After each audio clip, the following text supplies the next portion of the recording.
Kaya fondant ends both to soft icing. Hi mga ka-sweets! Tara, samahan niyo kong gumawa ng cake ngayong araw na to. So napaka-unique nga ng cake na gagawin natin. Bali, first time ko talagang gumawa ng pa-star shape na cake. Mano-mano ko talaga tong ginawa. Kasi wala ako yung pan na pa-star shape. Hindi kasi usual yung ganitong shape. I think mas marami pa ngang umu-order ng pa-heart shape kaysa sa star. Kaya hindi talaga common yung ganitong style. Sa mga nakagawa na ng star shape, paki-comment down below naman po. So itong cake pala na gagawin natin is supposed to be fondant details po talaga ito. Pero ginawa lang po natin full soft icing. Kasi pag mag-add pa tayo ng fondant details dito, is talagang mamahal yung price natin. And I think kaya naman siya sa soft icing, diba? So ayan, gumamit lang po tayo dyan ng acetate scraper para ma-scrape natin yung part na medyo hindi even. So pansin nyo po yung board, talagang nag-overlap yung ating icing. Kasi yung size ng board natin dyan is size 7. Pero yung cake natin is size 6. Mano-manong cut lang din yung ginawa ko dyan. Dapat pala nag-stick na lang ako sa size 10. Kasi supposed to be size 10 sana yung board natin. Round board po ha. Kaso nga lang nabuot-buot tapos si Inday. Mauna gikat na ako.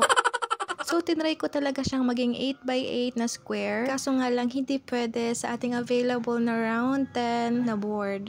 So, ayan, kaya naging size 7 lang din yung ating board. Or sana nag-stick na lang po ako dun sa round na 10. So, ayan, nag-pipe lang po tayo sa taas ng cute flower. Then, 3 rectangle dun sa part na ilalagay natin yung HBD. Tapos, sa part naman dyan ay naglagay lang ako ng pa-swirl-swirl design. Swirl ba, uy?